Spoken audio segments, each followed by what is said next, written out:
All right, for our fourth and final speaker, we have Rob Behary. Rob Behary is the Systems Librarian at Gumberg Library at Duquesne University, and he's here to talk about the efforts in digitizing the Pittsburgh Catholic. So, Rob? Excellent. Well, this is... yeah, you'll be clapping more. I don't think I can talk for 20 minutes, so yeah, I'll try to be brief. The Pittsburgh Catholic, this is an interesting little project that we've had going on at Duquesne since we've gotten into digitization. So let me tell you a little bit about it here. Okay, so Pittsburgh Catholic, it's a Roman Catholic newspaper, and it's been published since 1844. Available on microfilm. So we've seen some heavy use for Pittsburgh Catholic, even whenever it was in microfilm. In 2005, we decided to get serious about preserving the archival negative. So the joke that we like to make is that somebody carried the negative microfilm to Bethlehem to store it, and it's very funny. Yes. So so to Backstage Library Works, which used to be OCLC, and the user copy of the microfilm remained at Duquesne, continued to be scored and things like that. So need to digitize. This is a big resource for the local Catholic community in Pittsburgh for sure. It's been used for church histories, families of alums. Duquesne, as a Catholic institution, we graduated a lot of clergy, and they're interested about the service of their family members to the church and things like that. So really heavily used, but no index, of course, so reference questions were impossible to answer. So we started to think about ways to digitize this thing. The Spiritans, who were the founding order of Duquesne, they were working with OCLC independently, it turned out, and we had a little conversation with them because we figured that they were having some things professionally digitized by Backstage at the time, but they were lacking a platform. They had no facility for putting things up in Content DM or any place else. So natural partnership. They were digitizing things to send out on DVDs and CDs to Spiritans around the world, especially in Africa, where internet was sparse for sure at the time, probably remains sparse too. And so we had an opportunity to work with them. This helped us out a lot because it kind of, when we were talking about this idea of tying things to the mission of the university, this tied it really closely to the mission of the university. Whenever the founding order is putting their things online, we could digitize, piggybacking on that with the whole Catholic identity for the Pittsburgh Catholic going as well. So at the time too, lots of people from Pennsylvania, I remember the project that the state had going with OCLC. I don't know if that's still alive or not, honestly, where the state was providing a platform for collections that people were digitizing locally.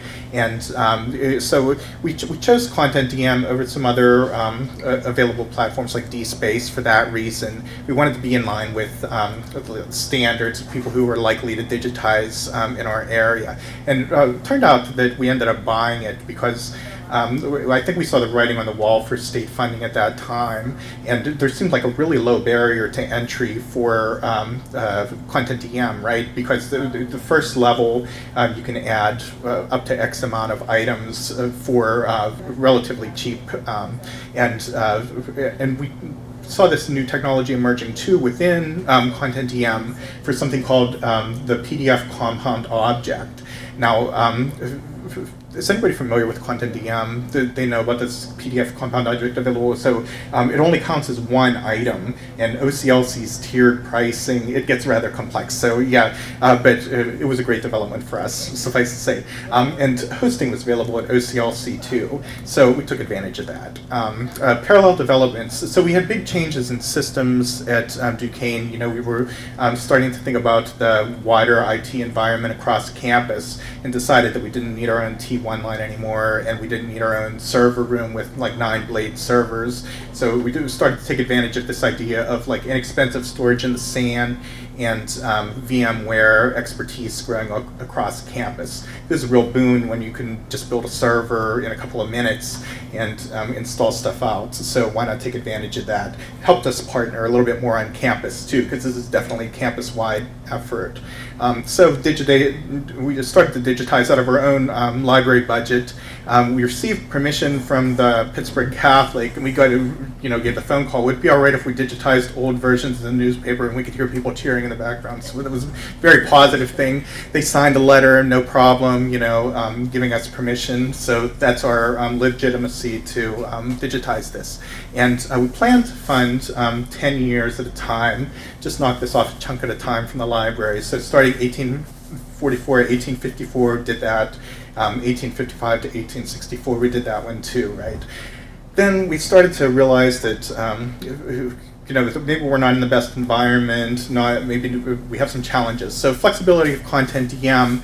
Content DM is a proprietary vehicle for digitization and for presenting the digital collections. Maybe it's not the most ideal thing, and speaking at the home of Viewfind, I guess it's okay to say here, right, that the flexibility of Content DM isn't as nice as something that you would develop yourself, but it was something that we could host off-site, which turned out to be another challenge, right, because when you're opening up firewalls to collections that you need to FTP huge files to, even within the campus network, it turned out to be a challenge. On top of the kind of interesting pricing structure that Content DM has for a number of items that you have in a collection, there's a similar tiered pricing for storage that you have in off-site storage. So let's bring this all down locally. We parked it on a virtual server, and with the inexpensive storage in the SAN, we've got 10 times more space for just a fraction of the budget. So we moved it down. So we started thinking about, well, what can we do to move this project along? We've got 2 years, we've got 20 years of Pittsburgh Catholic done, and we started to think about how we could get support for a grant project. So we reached out to campus, because there's some people on campus who've written the history of Duquesne University and used this as a source, and there's certainly some interesting Catholic history too. We kept track of the reference questions that were related to Pittsburgh Catholic that had been answered by the archivist, which are really time intense, so he remembered every one of them. And then the emergence of the CRRA, we started to think about how we can really expose our digital content to the broader Catholic community. We're talking about metadata. Here are some challenges that we ran into with harvesting our metadata. So OAI PMH will harvest the metadata, but whenever you're talking about these compound objects, these PDF compound objects that are within Content DM, you want the top level. You want the one that has the page description and the the little description of what the issue is about. You don't want just metadata that says page 1, page 2. That's not very helpful to researchers. So we're working through those challenges, I think, of how to get that information out of Content DM. And plus, we have a library school up the road with a pretty big archive program at University of Pittsburgh.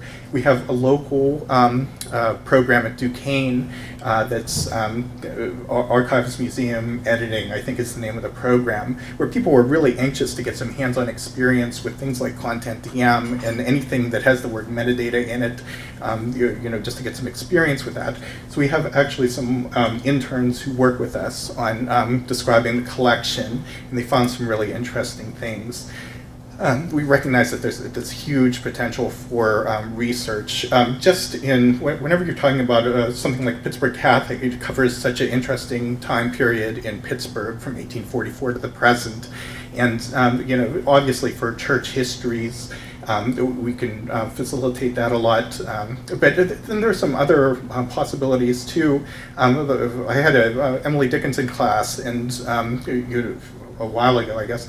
And there's this book, Emily Dickinson and Her Contemporaries. Well, as we're looking through and doing some description, looking at the metadata a little bit more, here's some of Emily Dickinson's contemporaries showing up on the front page of the Pittsburgh Catholic for years at a time. And I don't know how difficult this stuff is to find, but it might be interesting for somebody who's interested in literature to kind of look at this and see if there's any patterns to discern. U.S. history, so we have Civil War years in Pittsburgh where the governor is calling Pennsylvania citizens to muster for the Battle of Gettysburg because we don't want people from other states defending our states, appearing in the Pittsburgh newspapers, Pittsburgh Catholic newspaper. And of course, the broader national Catholic history is covered as well, and the regional. So next steps for us, we secured the $20,000 grant to digitize from LSTA, and that'll take us all the way up to 1900. And since then, I think we have some additional institutional support that'll take us well beyond that. So we're talking about a period that will cover Pittsburgh immigration history, Pittsburgh labor history, from after the Civil War all the way to 1950.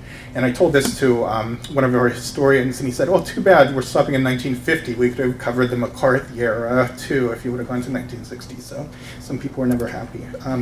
So anticipated benefits. So here's immigrant history, labor history. Key considerations. Whenever I thought about this project and what you might need to do to accomplish something like that, I thought about the strong support that we had from our administration. By tying it to mission of the university, I think that was the key. And getting people who understand the benefits of digitization. What I'll call sustainable. Now, I was following the tweets to the conference on sustainable scholarship and the report that came out from Ithaca about the sustainability of institutional repositories made me really think about, how sustainable this is. But we do have something that won't require an army of people to run the virtual servers, to focus on the care and feeding of servers, and will allow us to just blast out as much as we can with the digitized content with minimum of technical support. And knowledgeable research advocates, I think, really helped us a lot too. I think this was a key one whenever we had historians and archivists on the track to help us out. So is that fast enough? Okay. Any questions? Yeah.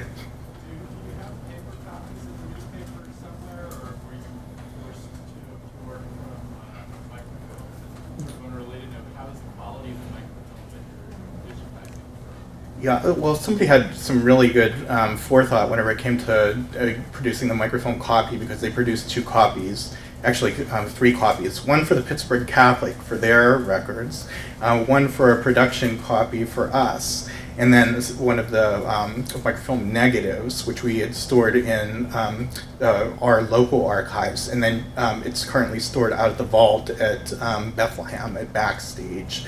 So whoever did the digitization or the microfilming, you can see some bleed through the pages, but we're not running into a situation where you have the scoring and that you would get from a production, from a public use microfilm. And if you've seen that, if you've seen the microfilm before, you know what I mean. Like, you see a page that has lines all through it, and there's none of that because this microfilm has never been spun through. So. Thanks. Oh, thanks, everyone.